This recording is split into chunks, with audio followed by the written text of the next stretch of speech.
Bienvenidos al Discipulado de Puntos Cardinales Divinos.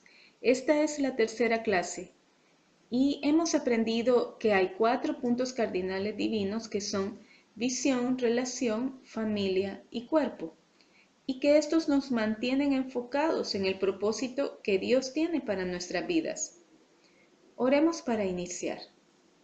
Bendito Señor, te doy gracias por esta enseñanza de los puntos cardinales divinos. Son una luz que nos das para vivir nuestra vida cristiana con fidelidad, con propósito y con sentido. Derrama sobre nosotros el espíritu de sabiduría y entendimiento para conocer más de ti. Amén. En esta tercera clase veremos del punto cardinal visión los aspectos de ser su iglesia gloriosa y ser la esposa del Cordero. Del punto cardinal relación veremos la progresión en la relación basado en cantares, y del cuerpo veremos el servicio en el cuerpo. La visión que ha sido impartida en nuestra iglesia la hemos estado estudiando como un diamante con muchas caras. Hemos estado en las clases anteriores viendo que hay 15 aspectos de la visión que vamos a estudiar a lo largo de este discipulado. En esta oportunidad estudiaremos cómo llegamos a ser la iglesia gloriosa sin mancha ni arruga y cómo llegamos a ser la esposa del Cordero.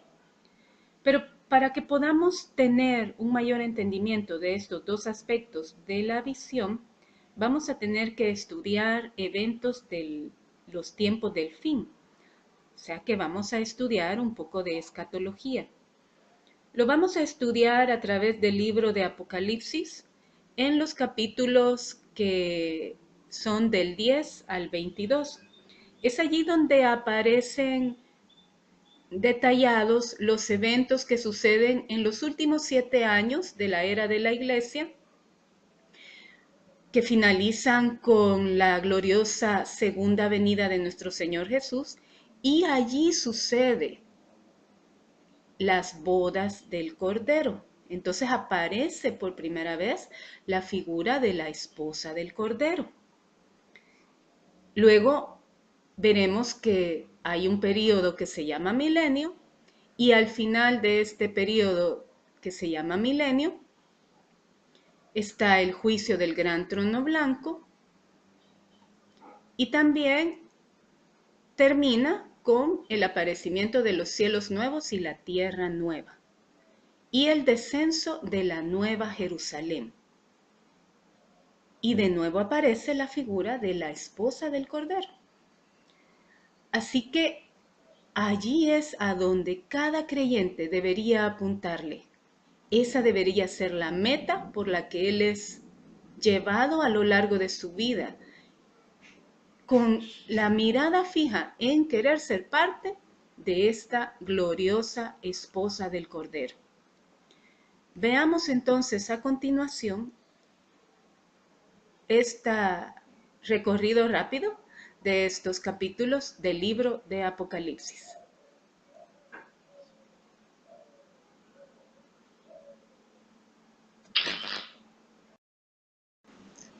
En el capítulo 10 vemos a un ángel impresionante, envuelto en una nube, con el arco iris sobre su cabeza, su rostro como el sol y sus pies como columnas de fuego. Tenía un librito en su mano, y el apóstol Juan se le dice que coma el librito.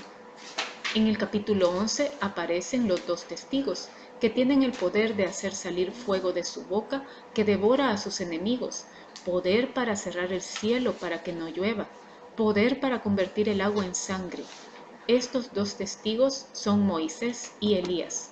Cuando hayan acabado su testimonio, después de 3 años y medio, la bestia los matará y dejará sus cuerpos en la plaza por 3 días, y harán fiesta en la tierra cuando ellos mueran. Pero a los 3 días, a la vista de todos, ellos resucitarán y serán llevados al cielo. Esto es seguido por un gran terremoto, y el terror se apodera de los hombres. El capítulo 12 es la descripción de la iglesia de Jesucristo, empezando por el Hijo varón, que es arrebatado para Dios y para su trono. Este es un grupo selecto de cristianos que llegan a su madurez. Pueden juzgar con vara de hierro. La figura en el Antiguo Testamento para el hijo varón es Enoc, a quien Dios se lo llevó. Luego está la mujer, que es llevada al desierto, pero es sustentada por Dios por 1260 días, que son 3 años y medio. La figura de esta mujer en el Antiguo Testamento es Noé y su familia, que fueron preservados durante el diluvio. Y por último está la descendencia de la mujer contra los que el dragón hace guerra. Muchos serán asesinados durante este difícil periodo de tiempo. En figura del Antiguo Testamento son los que en otro tiempo desobedecieron y no fueron librados del diluvio, como dice en Primera de Pedro 3:20.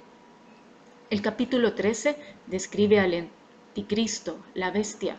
La descripción de la bestia en este capítulo nos hace entender que ésta surgirá del antiguo imperio griego, pues la bestia era semejante a un leopardo, que era el símbolo de Grecia de la época de Alejandro Magno. La bestia tiene pies como de oso, que era el animal de Medo-Persa, y boca como de león, el animal que representaba a Babilonia. Alejandro Magno fue un hombre griego que pisó todo el territorio medo-persa y hablaba desde Babilonia. En el capítulo 14 vemos una de las escenas del futuro que más detalla al grupo de los vencedores que están en el monte Sión celestial. Son los que siguen al Cordero por donde quiera que va.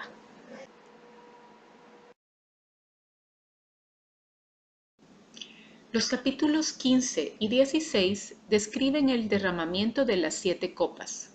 Estos juicios de copas constituyen la tercera y última expresión del derramamiento de la ira de Dios sobre la humanidad. A pesar de que los juicios de las copas tienen cierta semejanza con los sellos, no son los mismos. Son un continuo incremento de la ira de Dios que es venida sobre los habitantes de la tierra y que comenzó con la apertura de los sellos. Los capítulos 17 y 18 describen el juicio de la gran ramera y la caída de Babilonia. En el verso 8 del capítulo 17 aparece una frase muy significativa que describe a la bestia, la cual dice: la bestia que has visto era y no es y está por subir del abismo. Primero se nos dice que la bestia era, lo que significa que la bestia vivió antes de que fuera escrito el libro del Apocalipsis. Luego se nos dice que la bestia no es, lo que significa que no estaba viva en los días de Juan. Por último, la bestia ascenderá del abismo. La bestia es la falsificación de Cristo. Cristo era, es y ha de venir, descendiendo del cielo. La bestia era y no es y asciende del abismo. Los cristianos identificarán claramente a la bestia, pero aquellos cuyos nombres no se escribieron en el libro de la vida desde antes de la fundación del mundo serán completamente engañados. Los eventos descritos en el capítulo 19 son la culminación de la era de la Iglesia, con la cena de las bodas del Cordero, que corresponde a la primera resurrección y al arrebatamiento de los santos que hayan quedado. Esto está en el verso 9. Luego, la segunda venida de Cristo en el verso 11. Finalmente, la batalla final en los versos 17 al 21, donde la bestia y el falso profeta son apresados y lanzados al lago de fuego.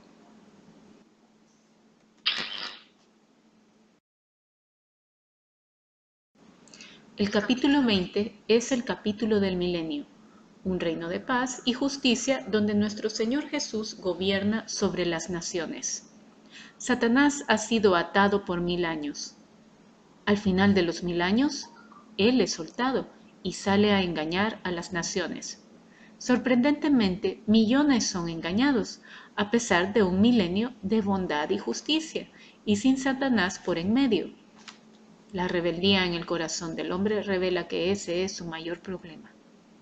Este ejército de millones ataca la santa ciudad, pero del cielo cae fuego y los consume. Finalmente viene el juicio del gran trono blanco, precedido por la segunda resurrección. Todos son juzgados. El juicio es así. Primero, si no están inscritos en el libro de la vida, son lanzados al lago de fuego. Y segundo, son juzgados por sus obras. Los capítulos 21 y 22 son el cielo nuevo y la tierra nueva. ¿Cómo imaginarnos esa escena? La descripción que el apóstol hace está más allá de nuestro entendimiento, pero esto no se recibe por razonar, sino que por fe. La Nueva Jerusalén es un cubo enorme, del tamaño de toda Norteamérica. Es de oro. Sus bases tienen piedras preciosas. Sus puertas son grandes perlas. Y adentro un río que sale del trono de Dios y el árbol de la vida, cuyas hojas son para sanidad de las naciones. No podemos y no debemos dejar de mencionar que los que están fuera de este reino son los homosexuales, los hechiceros, los fornicarios, los homicidas, los idólatras y todo aquel que ama y hace mentira. Así que como hemos visto hasta ahora, en el capítulo 19 se habla de la segunda venida de Cristo y de la cena de las bodas del Cordero. Es a eso que todo cristiano debería apuntarle. Esa sería nuestra visión, nuestra meta, el llegar a ser parte de la esposa del Cordero, el llegar a estar en esa cena de la boda del Cordero.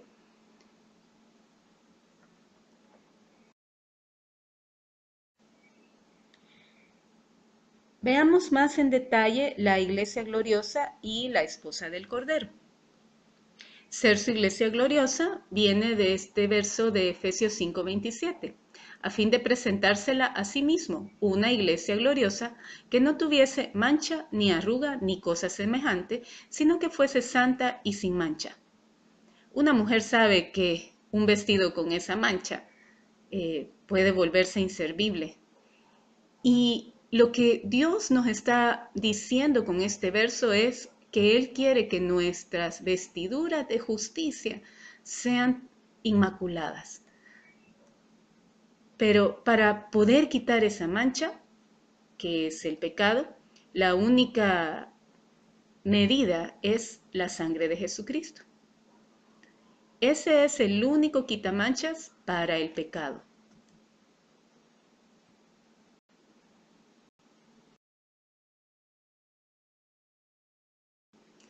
Luego tenemos el verso que es representativo de ser la esposa del Cordero, es el de Apocalipsis 19:7.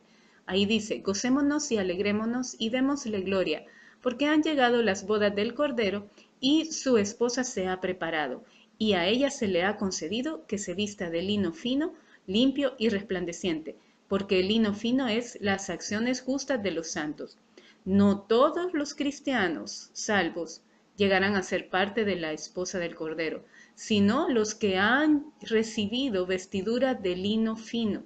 Y esto se refiere a que son acciones justas, que ellos han estado a lo largo de su vida poniendo por la gracia de Cristo en sus vidas. Así que es un error doctrinal el pensar que todos los creyentes llegarán a ser la esposa del Cordero.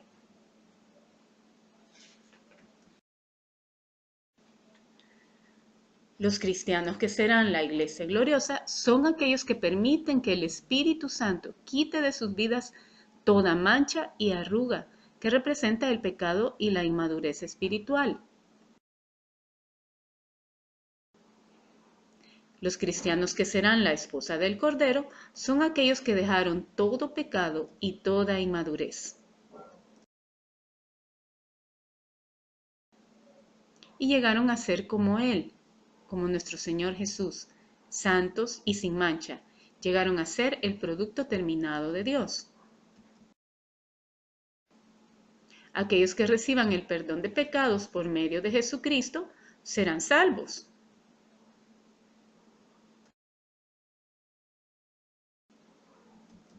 Pero aquellos que alcancen la madurez espiritual y que por la gracia de Dios se les permita hacer las obras de justicia requeridas, son los que llegarán a ser la esposa del Cordero.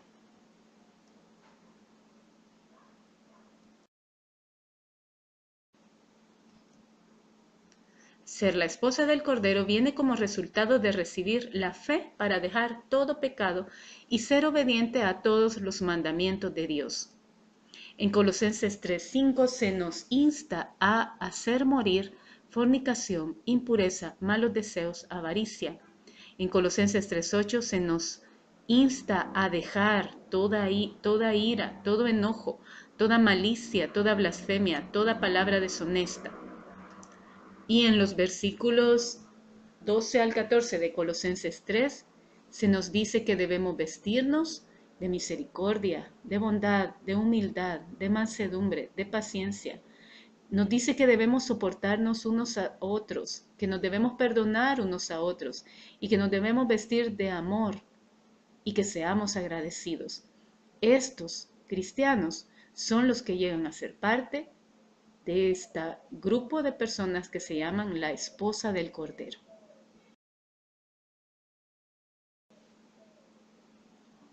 Ahora, uno podría pensar que cómo va a salir algo bueno de la iglesia, ¿verdad? Si nosotros vemos su historia, han habido tanto pecado, tanta crueldad a lo largo de los años de ser la iglesia, que uno podría pensar, ¿cómo va a salir algo bueno de eso? Pero para poder entender esto, eh, vamos a hacer una comparación entre lo que son las 3 estaciones del año agrícola del pueblo israelí comparado con la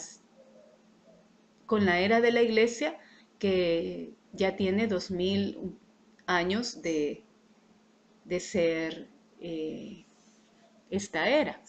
Así que la iglesia, nosotros debemos entender esto, que la iglesia, aun con todos sus errores, fallas, faltas y problemas, es el más valioso tesoro para Cristo. En Santiago 5 del 7 al 8 vemos esa comparación que el medio hermano de Jesús tuvo como una revelación. Esto fue lo que dijo Santiago. Por tanto, hermanos, tened paciencia hasta la venida del Señor. Mirad cómo el labrador espera el precioso fruto de la tierra, aguardando con paciencia hasta que reciba la lluvia temprana y la tardía. Tened también vosotros paciencia y afirmad vuestros corazones, porque la venida del Señor está cerca. Lo cierto es que el Señor ha declarado el final desde el principio, y eso lo podemos ver en Isaías 46:10. Y esta revelación que tuvo el apóstol Santiago nos ayuda a entender que eso es verdadero para la iglesia de Cristo también. Así que vamos a dar un recorrido por el tiempo, por estos 2000 años de la era de la iglesia. Las principales estaciones de la historia de la iglesia podemos ver que tienen una marcada similitud con las 3 estaciones del año agrícola israelí. La iglesia primitiva empezó en el día de Pentecostés, con la lluvia del Espíritu Santo siendo derramada sobre los discípulos de Jesucristo. Esto se puede comparar con la lluvia temprana, que preparó el camino para la cosecha venidera. Por el poder del Espíritu Santo, los primeros cristianos difundieron el Evangelio con milagros y sanidades, pero también a través de persecución y martirio. Este derramamiento del Espíritu Santo permaneció durante siglos, conforme el cristianismo echó raíces y se esparció a muchas naciones. Al paso de los años, las iglesias se volvieron exitosas, prósperas, pero también espiritualmente secas. Esta era ha sido llamada el oscurantismo o la Edad Media por los historiadores. El cristianismo bíblico fue reemplazado en gran parte por las doctrinas religiosas y los rituales de los hombres. Esta fue la época de la Inquisición y es una época que puede hacernos llorar de ver lo que la iglesia como tal hacía a una gran cantidad de personas, sobre todo a sus santos que estaban queriendo mantener eh, un fundamento bíblico correcto. La ignorancia y la superstición gobernaba a las masas. Este periodo de la historia de la Iglesia es paralelo a la estación seca del ciclo agrícola de Israel. Después que las denominaciones de la Iglesia tradicional de esa época, estamos hablando de la Iglesia católico romana, de la ortodoxa griega, de la ortodoxa rusa, de la ortodoxa copta, esta es la que estaba en Egipto, de la ortodoxa siria, etc. Todas estas se habían estancado espiritualmente y se habían secado. Cuando estaba pasando eso, el Señor decidió nuevamente derramar su espíritu. Y estos derramamientos frescos del Espíritu Santo son como la lluvia tardía que preparaba los cultivos en Israel para la cosecha.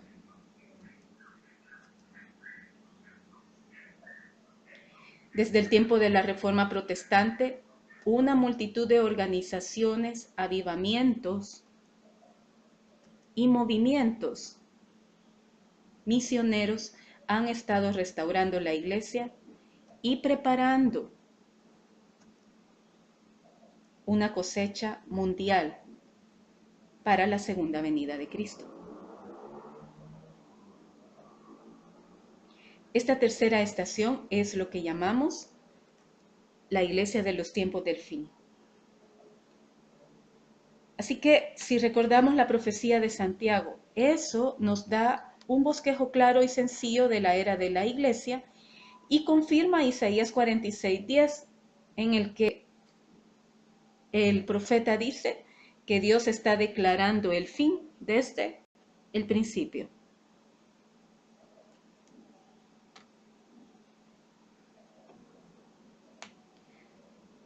Así que debemos tener claro que a pesar de todas estas épocas de la iglesia, el Señor la ama.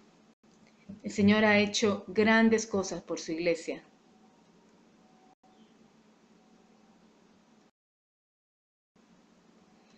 Y aquí vemos lo que nuestro Señor hace por la iglesia. En primer lugar, la ama.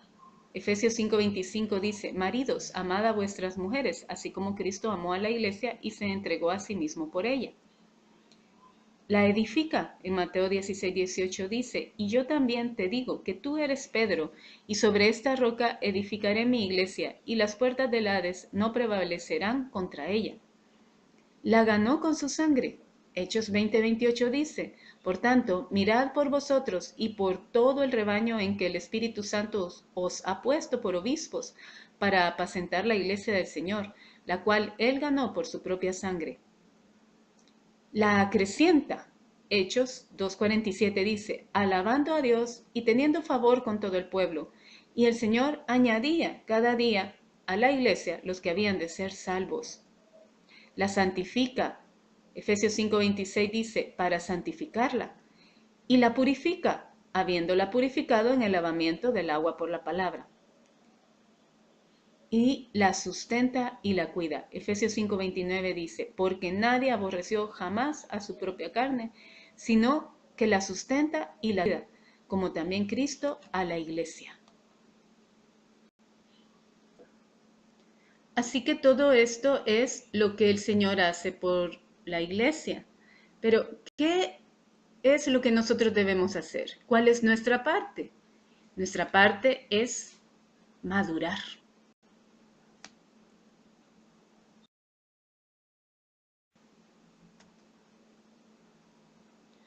Para ser una iglesia gloriosa tenemos que desarrollar y para lograrlo tenemos que madurar. La madurez cristiana es un fuerte llamado a la responsabilidad. Nuestra iglesia debe crecer en aspecto numérico, eso es la multiplicación de cada miembro. Debe crecer en el aspecto espiritual, eso se refiere a la edificación de cada miembro. Y debe crecer en el aspecto orgánico, esa es la función propia de cada miembro. Cuando maduramos, dejamos de ser niños fluctuantes, que son movidos por todo viento de doctrina. Permanecemos firmes y conservamos nuestra doctrina.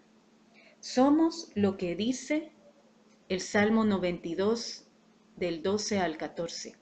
El justo florecerá como la palmera, crecerá como cedro en el Líbano, plantados en la casa de Jehová, en los atrios de nuestro Dios florecerán.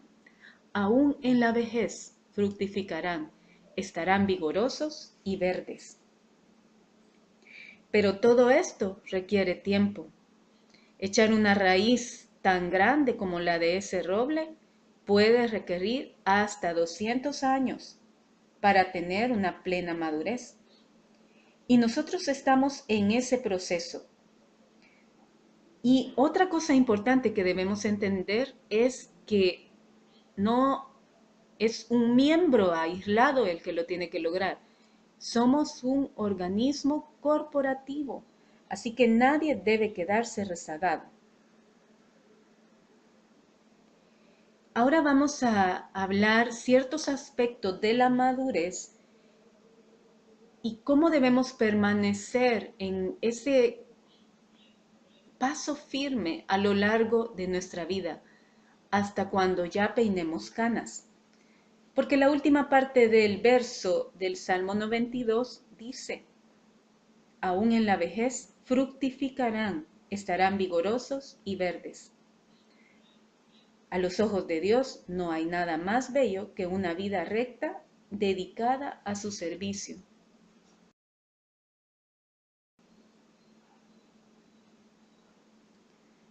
La vejez es símbolo de madurez y sabiduría. Job 12:12 dice: en los ancianos está la ciencia y en la larga edad la inteligencia.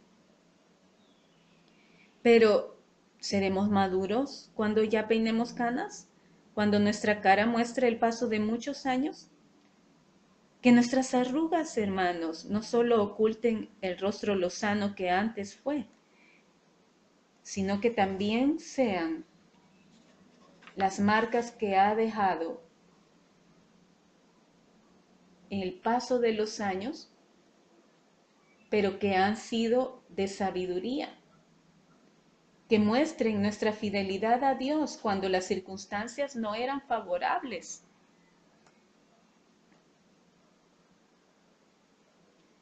Sino, y permanecimos firmes y agradecidos ante ellas.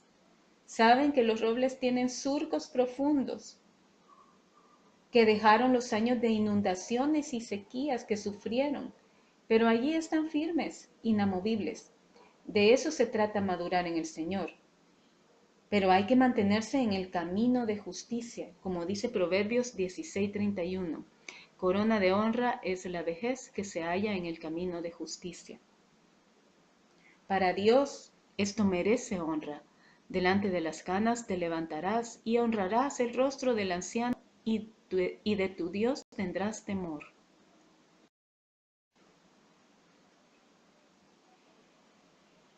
De nuevo preguntémonos, ¿qué habrá detrás de nuestras arrugas? Que no solo sea la fuerza que tuvimos de joven, que también sea la sabiduría que almacenamos con los años. De eso habla Proverbios 20:19. La gloria de los jóvenes es su fuerza, y la hermosura de los ancianos es su vejez. El Salmo 71:18 dice: aún en la vejez y las canas, oh Dios, no me desampares, hasta que anuncie tu poder a la posteridad y tu potencia a todos los que han de venir.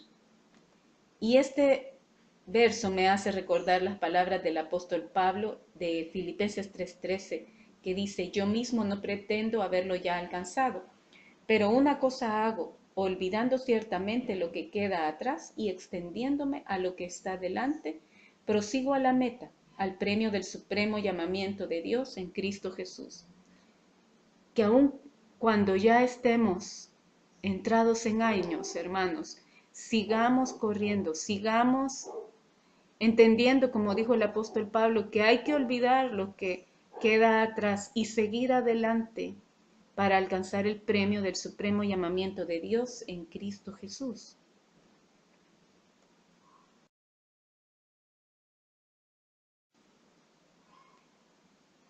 Estos versos de Tito 2, del 2 al 5, dice cómo deben ser los ancianos y las ancianas. Que los ancianos sean sobrios, serios, prudentes, sanos en la fe, en el amor, en la paciencia. Las ancianas, asimismo, sean reverentes en su porte, no calumniadoras, no esclavas del vino, que sean maestras del bien, que enseñen a las mujeres jóvenes a amar a sus maridos y a sus hijos, a ser prudentes, castas, cuidadosas de su casa, buenas, sujetas a sus maridos, para que la palabra de Dios no sea blasfemada. De todos estos aspectos vamos a resaltar el que sean maestras del bien. Los médicos que están sacando una especialidad. Estamos hablando de personas que están entre los 25 y los 35 años. Ellos pues son enseñados por otros médicos, pero los que verdaderamente son apreciados son los médicos ya mayores, pero que siempre se están actualizando. Son los que hablan de estudios recientes y que los comparten con los jóvenes médicos, pero que además les añaden la experiencia que ellos han tenido a lo largo de toda su carrera. Y así debe ser las ancianas que son maestras del bien. Estas ancianas deberían seguir preparándose, deberían tener en mente que no hay que guardar el cerebro, sino que hay que seguir leyendo libros nuevos, profundizando en la palabra de Dios y enriqueciéndola con todas las vivencias que ellas han tenido a lo largo de sus vidas.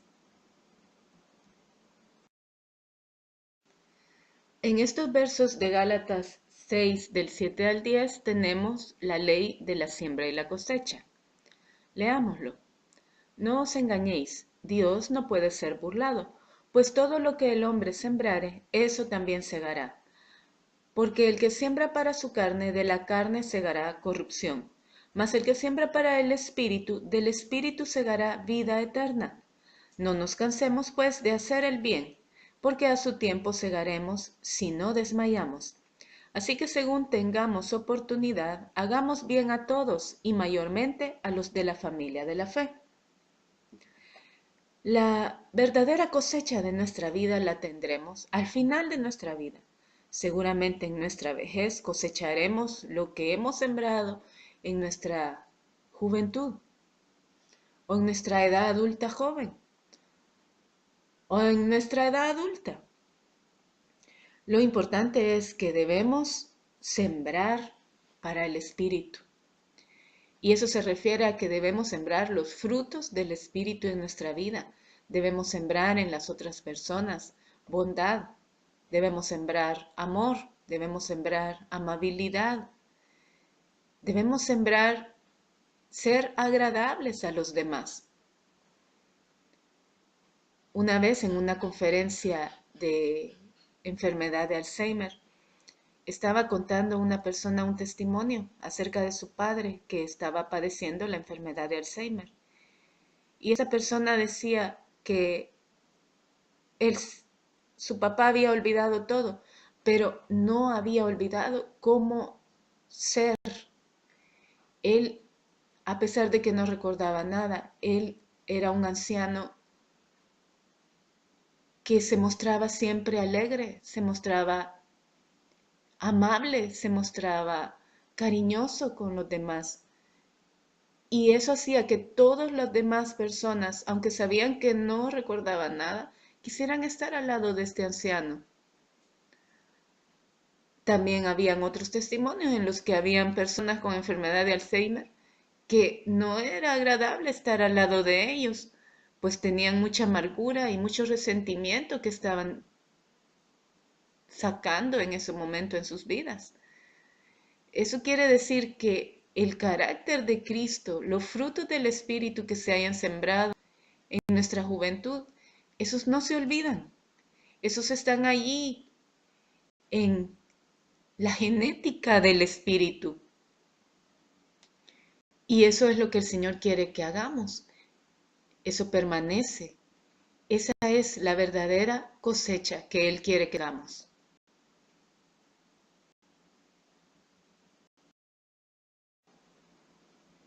Hasta ahora hemos visto que para llegar a ser la esposa del Cordero y llegar a ser la iglesia gloriosa, debemos madurar.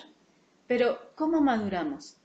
Esta respuesta la obtenemos en el punto cardinal divino, relación. ¿Cómo pasamos de ser una novia, pasamos a ser una esposa en una familia, hasta llegar a un matrimonio maduro de tercera edad? ¿Cómo llegamos a tener esa vida al lado de nuestro Señor? En lo natural, el proceso seguramente inicia desde que la muchacha está soltera y está siendo preparada para ser una esposa. Y luego inicia un proceso cuando ya está casada. Pero para nosotros como cristianos, esta posición de llegar a ser esposa tiene que irse adquiriendo en esta vida. Desde que llegamos a Cristo y rendimos nuestras vidas a Él, empieza un proceso en el que muchas cosas tienen que ser cambiadas en nosotros. El pecado tiene que ser limpiado, las inmadurezas tienen que ser quitadas. Y no es hasta que una persona, un creyente, ha adquirido una estatura espiritual de llegar a ser un padre, que puede optar a llegar a ser la esposa del Cordero. Porque miren cómo debe ser la esposa del Cordero. La novia de Cristo debe tener tiempo para Él. Debe desear conocer y entender a Dios. Debe ser alguien compatible con Él. Debe ser una novia que no proteja su identidad. Debe tener el espíritu de Ruth. Debe ser alguien que corresponda a su amor. Debe tener un espíritu manso y apacible. No debe ser ociosa ni aburrida. Debe mantener una vida ungida. Debe ser alguien que no se ofende fácilmente. Debe ser sin mancha ni arruga. Debe proteger el buen nombre de Dios. Así que con todas estas características que Cristo está buscando, ¿creen que un niño espiritual las tiene? Seguramente un joven espiritual se está esforzando por llegar a tener todo esto, pero un padre espiritual ya lo es. Y para entender estos puntos vamos a hacer una caminata a través de Cantares 2:16 con 3 versos característicos que hablan del incremento del amor que un nuevo creyente va teniendo hacia Cristo. Entonces empezamos con Cantares 2:16 que dice: mi amado es mío y yo suya, él apacienta entre lirios. La entrega hacia el Señor es respuesta al amor y bendiciones recibidas. De hecho, nosotros le amamos porque Él nos amó primero. Este amor responde a ser amado. En primer lugar, no se busca amar al Señor, sino ser amado. Amar al Señor es en segundo lugar. Para el niño en Cristo, su relación con el Señor está basada en lo que puede recibir: salvación, sanidad, liberación, provisión, bendición. Lo cual no es malo, pero no debe pasar toda su vida en esa etapa. En Cantares 6:3 Y vean cuánto ha tenido que pasar de capítulos. Han tenido que pasar 4 capítulos para que ahora la Sulamita diga, yo soy de mi amado y mi amado es mío, él apacienta entre los lirios. Aquí el amor ha crecido y ahora en primer lugar está entregarse al Señor y en segundo recibir sus bendiciones. En esta etapa del crecimiento espiritual, el joven espiritual se entrega a Cristo Jesús para servirle y obedecerle, para hacer las obras de Dios y servir en el ministerio. La bendición ha pasado a un segundo plano, porque el primer lugar lo tiene su entrega al Señor. Por eso dice, yo soy de mi amado, yo vivo para mi Señor. Y después dice, mi amado es mío. Los beneficios del Señor están en segundo lugar, han perdido la primacía, pero siempre están allí.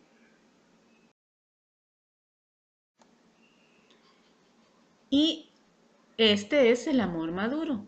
Está en Cantares 7:10. Ahí dice, yo soy de mi amado y conmigo tiene su contentamiento. Este nivel de amor, el primer lugar lo tiene el Señor y busca complacerle, amarle y agradarle en todo. En el amor maduro al Señor, el enfoque no es la bendición ni el ministerio. Muchos por servir en la obra del Señor olvidan al Señor de la obra, como les pasó a los de la iglesia de Éfeso, que perdieron su primer amor. La esposa de Cristo vive para amar, agradar y complacer a su amado esposo celestial. El ministerio y las bendiciones no son lo primordial para ella. Ella ha muerto a su voluntad y en su corazón ya no hay espacio para sí misma. Vive completamente para agradar y complacer a su amado. Este es el amor que debemos procurar alcanzar para poder llegar a ser la iglesia gloriosa sin mancha y sin arruga, que llegará a ser la esposa que irá a las bodas del Cordero.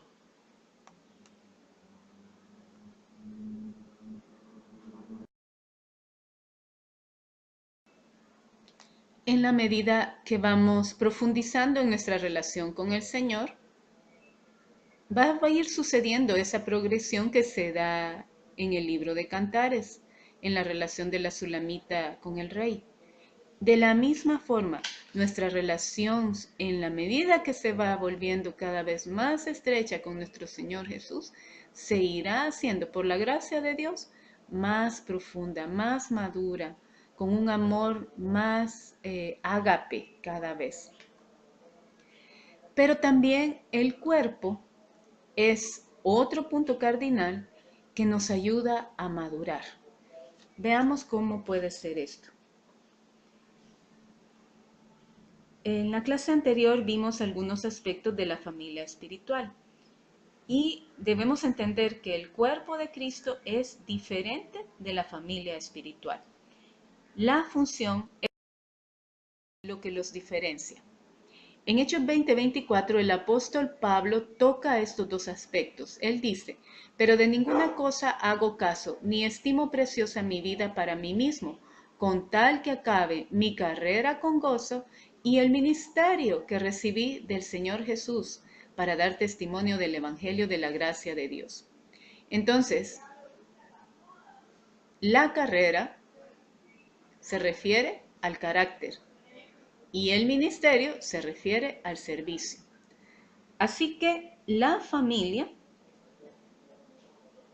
es lo que nos da relaciones, relacionarnos con nuestro padre y nuestros hermanos. Allí es donde se forma el carácter. Mientras que el cuerpo de Cristo es lo que nos da la función del servicio para el reino. Ese es nuestro ministerio. Y podemos tener unidad en el cuerpo y también unidad en la familia. Pero nuestra unidad, y recuerden algo muy importante en cuanto a la unidad, las personas maduras mantienen unidad. Ahora bien, nuestra unidad no está completa hasta que tenemos unidad de la familia con el cuerpo. Veamos esto con un poco más de detalle.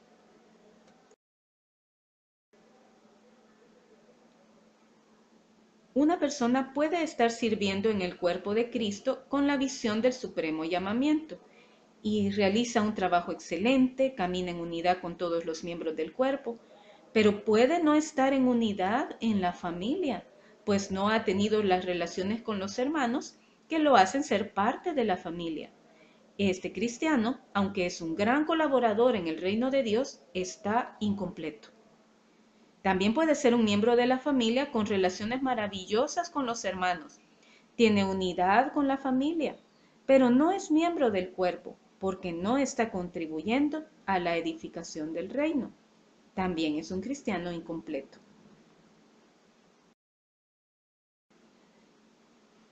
Aquí en este esquema vemos cómo el Padre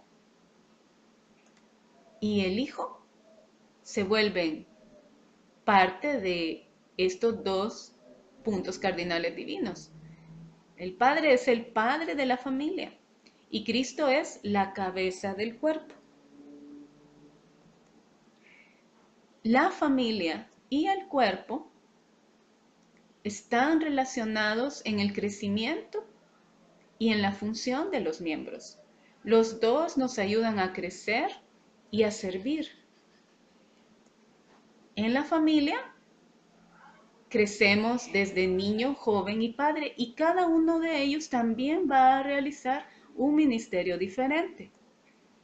Y en el cuerpo somos diferentes miembros, pero todos también podemos tener relaciones entre unos y otros y también funcionar.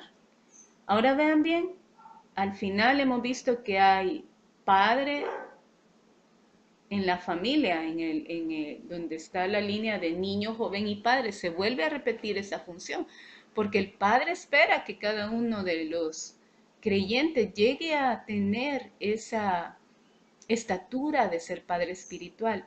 Y vean también en lo que es el cuerpo, tenemos que se vuelve a repetir la cabeza, porque hay personas que se llaman líderes, que van a ejercer esa función de cabeza en el cuerpo. Y ninguno llega a ser más importante que otro, porque no puede existir una cabeza sin cuerpo y un cuerpo.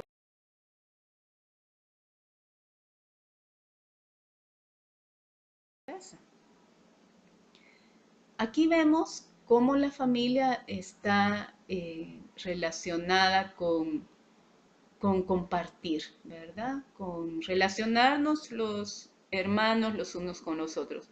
Pero el cuerpo está relacionado con servir y ahí vemos una función de evangelismo en las calles. Si bien es cierto que al inicio de nuestra caminata somos inmaduros, eso no impide que seamos parte tanto de la familia como del cuerpo. Seguramente en ambos lugares no estamos en todo el potencial que tenemos. En ambos lugares debemos recibir entrenamiento para funcionar. En la familia el entrenamiento es acerca de las relaciones, tal como Jesús se relaciona.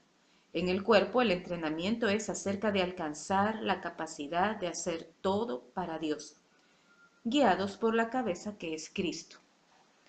Pero, ¿qué significa alcanzar la capacidad de hacer todo para Dios? El cuerpo humano nos da la idea exacta de esto. El sistema nervioso del cuerpo humano tiene dos partes: el sistema nervioso central y el sistema nervioso autónomo. El sistema nervioso central se encarga conscientemente de las necesidades del cuerpo. Sabe que debe comer, sabe cuándo hacerlo, sabe que debe dormir, sabe cuándo hacerlo y lo hace conscientemente. Sabe que debe trabajar y también sabe cuándo debe dejar de hacer cada una de esas actividades. Pero el sistema nervioso autónomo hace todo lo que el cuerpo necesita para mantenerlo vivo, pero en oculto. Por ejemplo, los latidos del corazón, la respiración de los pulmones, la circulación sanguínea, la digestión, todo el funcionamiento de las hormonas, los cambios que el ojo hace para poder ver o lo que el oído hace para poder escuchar, lo que la lengua, la laringe, las cuerdas vocales, los pulmones, el diafragma hacen juntos para que podamos hablar. lo que nos hace sentir dolor para saber que algo anda mal, etc. Todo esto lo hace el sistema nervioso autónomo y lo hace de manera maestra, sin recibir una sola orden del cerebro consciente. Esto no era así en el momento de nacer. Un bebé tiene inmadurez en su sistema nervioso. Deben pasar años de entrenamiento para que alcance la madurez para mantener el cuerpo en perfecto funcionamiento.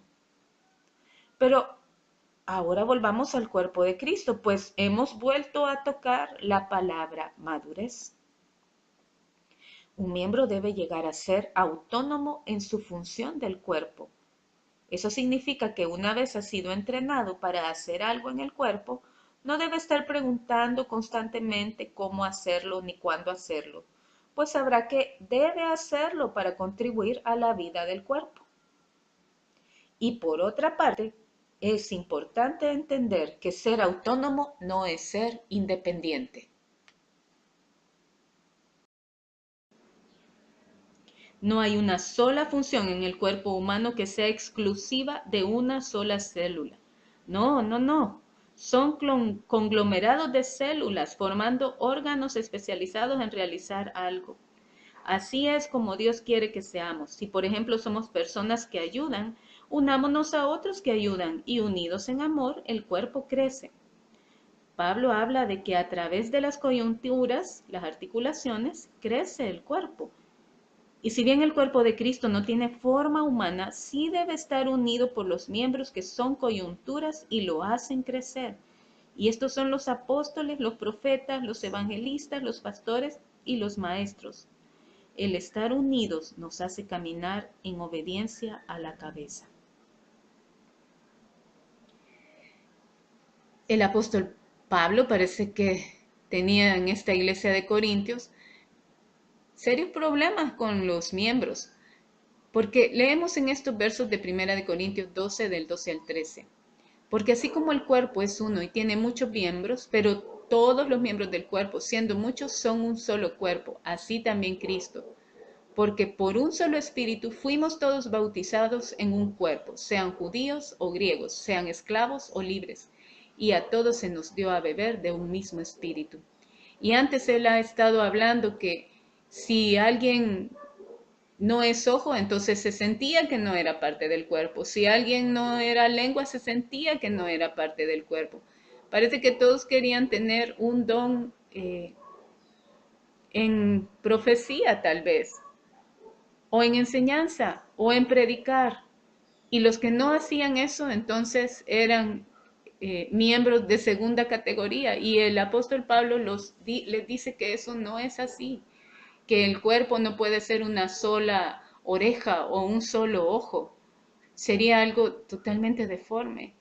Y eso es lo que nosotros debemos llegar a entender cuando somos parte del cuerpo de Cristo, que nuestra habilidad que el Señor nos ha dado, los dones que el Señor nos ha dado, esos son los que deben de ponerse al servicio del cuerpo para que el cuerpo funcione a la perfección.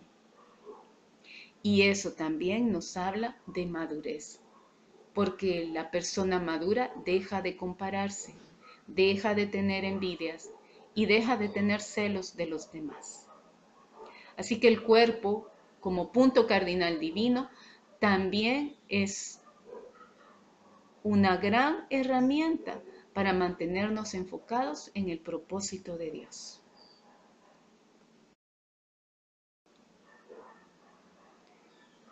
Mientras vamos madurando, pareciéndonos a través del misterio escondido y vamos siendo transformados de gloria en gloria como en un espejo a la imagen de Jesucristo, nuestro servicio se va haciendo cada vez más efectivo, pues nuestra relación con nuestro Señor es más íntima y profunda. Y eso nos puede dar esperanza de a dónde vamos a estar cuando estemos en el cielo con nuestro Señor Jesús, o ejerciendo un ministerio en la época del milenio. Recordemos que esta progresión de Cristo en nosotros, la esperanza de gloria, eso es lo que nos capacita para poder lograr el llegar a ser la esposa del Cordero, el llegar a ser su iglesia gloriosa, el llegar a tener la gloria del Señor otra vez. No es por nuestro esfuerzo, es porque hay una nueva criatura en nosotros que nos hace capaces de lograrlo. Vamos a dejar hasta aquí esta clase y vamos a orar para terminar. Bendito Señor, muchas gracias por habernos permitido tener esta tercera clase de los puntos cardinales. Te pedimos, Señor, que cada vez sea más y más clara la visión que has puesto para nuestras vidas, que a través de los diferentes aspectos de la visión, que lo vemos como un diamante con muchas caras, nosotros podamos entender que tus planes para nosotros son de bondad, son los mejores planes que tú puedes tener para nosotros. Que los sepamos, Señor, apreciar y no desmayemos en nuestra vida para lograr alcanzarlos. Amén. Muchas gracias.